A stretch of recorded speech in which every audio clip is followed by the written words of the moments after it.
Yo, what's up mga Katoy TV Sports? Welcome back to this ating channel. Ating pag-uusapan, nandiyan na at yung mga paboritong mga pasyakaton. Mabilis lang po ito kaya sisimulan ko na.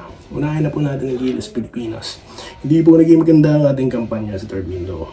Pero kailangan na po natin kagad mag-bounce back. Dahil next month na po ang susunod na yugto. Kaya po, kailangan natin isend ang ating best team dito. Okay, dahil yung room for errors po there's no room for error actually. Di ba? Ngayon, napapabalita na di umano, tayo daw mag-host. So, di tayo bali mapahiya dito. Okay? So, may mga malikhaing vloggers na po na inililink itong si Jordan Clarkson. Well, para sa akin, malabo yan. No? Dahil kung first option or gagawing option si Clarkson, bakit pa inaantay or pinurseso si Benny Boatwright? Di po ba? So, definitely, once Benny Boatwright has been cleared, siya po ang tatayo dyan. At we only allowed to have one naturalized player. Okay? So, yan po. Kaya yung mga Clarkson, huwag na po nating asahan. Okay? We want him, but, sa estima natin, ganyan ang kailangan dyan. Or gusto nyo, kayo na magbayad. Yung mga vlogger dyan na, sabagay, alam naman po natin yan, mga clickbaits naman na yan, para sa akin, no? Dahil wala naman pong nasusulat sa legit sources na Clarkson di ba, maglalaro sa next susunod na yugto sa next campaign natin. Okay? Si Kai Soto na nga lang hindi natin masecure na mailaro Clarkson pa kaya. Okay?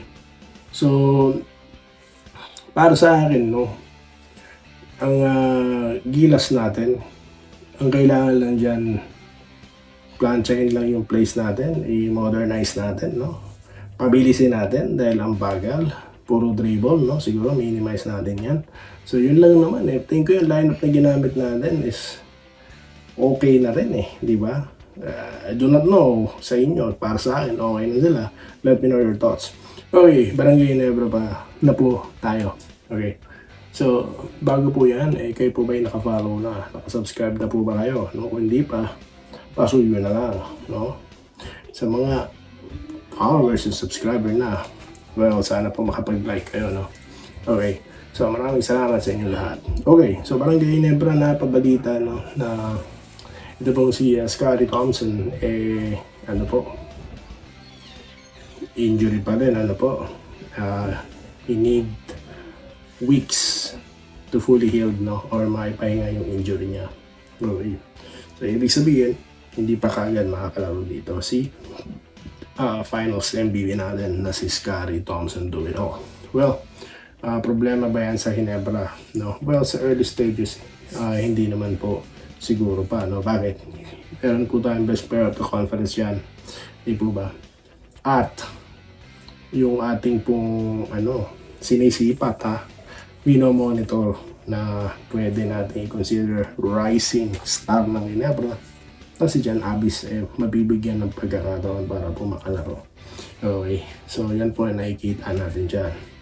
Okay, so wala naman po tayong nababalita ang replacement si Brownlee, malay natin he will become available, di po ba? Pero so far wala pa pong replacement import katulad po ng tinalakay natin sa nakaraang content natin. Okay, so yun po. So para sa akin, no problemo, kahit po pahinga si Scottie. Alright? Ang play naman po or sistema para sa akin, kung sinong player na available dyan, siya yung gagawa or magpupuna ng pansamantalang absence neto ni Scottie Thompson. Okay? So yan po. Pwede natin medyo laruin natin ng konti. What if katulad po nangyayari noon, injury din si Scottie, in-acquire ng Ginebra si Ahan Mishi. How about today? Acquire si Perpil. Galing lang po sa akin yan naglaro lang po yung isip ko. Kasi alam nyo, Ginebra is looking to sundan yung kanilang pagiging champion sa Commissioner's Cup. Okay? Available pa rin si Perpil, mga boss. Pagamat hindi po kasama ang Ginebra sa tatlong sutor niya, what if, no? May assets po ni Nebra. Siguro, you know what I'm thinking. Again, naglaro lang po ang isip ni Doy TV, no? Hindi ko sinasabing totoo yan, ha? Or mangyayari yan. Sa akin lang, possibility, no? Okay. Yan ang tinatawag natin fantasy. Okay? Fantasy trade. What ifs. Okay? So, yan po ang ating napag-usapan. At of course, shoutout na po tayo. Siyempre, una dyan, itong si Joseph Pineda. Nagbibigay ang Doy. Nakakapanghinayang naman kung totoong injured si JB. Para sa akin, walang papatspeso niya sa inyo. Talaga naman pong injured siya, no? Pero tingin ko po, pinahinga na siya. No, hindi na siya nilaro versus Australia. Baka lumala pa. So, sa tingin ko naman po, hindi naman po siya nag-end up ng totally injured last game against New Zealand. No? So, he can walk on his own. So, I think he will be still our import sa next conference, the Governor's Cup. Okay, dito tayo. Kaya Wences lang po, nag-good PM po sa Doy. Abangan na lang natin pagbalik ng PBA. Good luck daw po sa Katarangay. Well, ang ating po content last time ay pagsagot lamang. Kaya nga po, di ba, ipinalabas natin yung mga YouTube na yan para po pasinungalingan natin. No? Kasi nga po, again, yan po naman is sumagot lang tayo. Pinagkomentuhan lang natin yung kanilang mga inilagay sa kanilang thumbnails. Okay? So yun lang, kaya po ako nag-graphic ng ganyan. Robert Cabiab, good afternoon. Marcos Lerio, ganun din. Francis Palumayan, okay lang natalo dahil hindi inaasahan bawi na nasusunod pag kumpleto na. Okay? Hilario Ocampo, good day, Doy TV, pa-shoutout po from Bawan, Batangas. Salamat po. Kay Manny Beltran, na napakaraming heart. Salamat, sir. Okay, dito tayo. Kay Mier Balimba, good afternoon. Huwag naman po sanang palitan. I don't think papalitan po siya. Patulad po ng ikinontent natin dyan. Kung napanood niyo po ng buo, for sure. Juvencio Corlet, testing pa rin. Kaya hindi na pinilit. You read my mind, sir. Or naiintindihan nyo talaga yung ating kinontent dito. Ricardo Cabato, good luck kayo. Ay, kay Justin Brownlee pala. Naniniwala ako na makakanood siya. I truly believe as well. Dito mag-cheso kung nandyan lang si Kaisoto sana. Well, posible po. Posible kasi mahirap po tirahan ng 7-3. No? Mahirap po makapitas ng rebound sa 7-3. Di po ba? At di lang yun, yung opensang magagawa niya. Di ba? Alam niyo naman po yung mga alley-oop, di ba? Kasi malaking presence po talaga. May Kai sa loob. No? Pero, di rin natin alam, no? Okay, dito tayo kay Rex Poral. Anong sabi niya? Tinambakan ng Australia, mahigit isang buwan. Dapat tinebra-player ng Rinwan ni Cole. Tapos pag hinebra naman, iyakan na naman. RD Crew. Dapat talaga Doy may team ang gila sa PBA para masanay pagsama-sama. Naku po, hindi ka... Nangyari na po noon yan, no? Di ba? Magkahiwala yung gilas noon. Tapos dati, di ba? No, select RPD, may mga ganun-ganun, di ba? Alam nyo, sir, hindi po parang mahirap po yan mangyari. Good idea pero parang imposible. Dito tayo kay Lope Bucalos. Congrats pa rin sa Gilas. Alam kong ginawa nyo ang lahat. Bago na tayo next. Kung totoo ang injury ni JB, 6-12 months bago pa makabalik. Dapat ipahinga muna at tumanap. Well, yung pong sinabi yung weeks na yan, hindi po ba nabasa nyo lang din. No? Yun po kasi kapag yun talaga yung injury niya, although yun naman talaga na yung pero wala pong medical bulletin na kailangan po ng ganyang period of time, no, for Justin to recover, di ba? Yan po estima lang base po, no, sa actual na healing time ng injury na nabanggit kay Justin. Okay? Abang-abang lang po tayo kung i-announce man yan.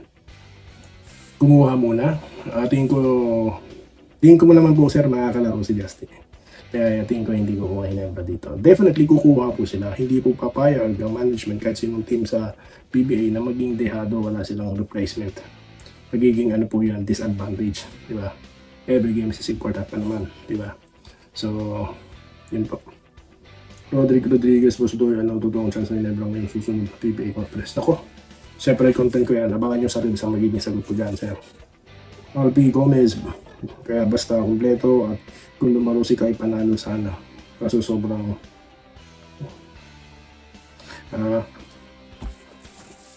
dami pong what ifs, no?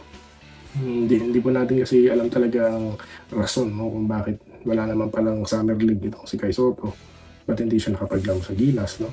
Hindi ba nagkaayos sa negosasyon? Yan po naman lang, tanong lang natin, po, di ba? Kasi yun naman talaga yung dahilan kung bakit wala siya, di ba? Dadalo daw sa Summer League, yung pala wala, no? Alam nyo, mas maigi po, no, kung ako kay no, sa mga nagpapahay sa kanya, mas makikilala po siya sa national team, pinirepresent yung team niya. Tignan nyo si Ayala, si Alex. Kilalang kilala, di ba? Because she representing her country, di ba? O, tignan nyo naman yung mga go-to basketball sa NBA, sila Jokic, di ba? Kasi nga po, sabi ko sa inyo, huwag natin mamalitin na sports. Yan po, ipinalit mo sa digmaan, di ba? Ibig ko sabihin, pride natin ang nakasalalay dyan as bansa, di ba? So, yun lang. Hindi ko naman sinisisi si Kai dito, no? Pero siguro yung may management kasing din yan nakasalalay din yan ano ba, paano ba ang pag-manage, di ba? Gayong kung hindi naman pala, wala naman palang Summer League, ba't hindi na manage, no? Na siya pa yung makasunod at makalaro, di po ba? So, lahat po yan puzzle sa atin. Huwag na po natin sisihin yung tao. Wala na walang pronouncement. Ano ba talaga nangyari? Let's move on sa August. I'm expecting and hope na nandyan po siya sa August. Maraming salamat sa inyo lahat. Nabuhay po kayo. Toy TV Sports po. Magpabalik sa susunod na content. Hindi po nabanggit. Next content po. Maraming salamat sa inyo lahat. Stay safe, guys. Salamat po sa panonood. Subscribe na para sa mga susunod na basketball at boxing videos.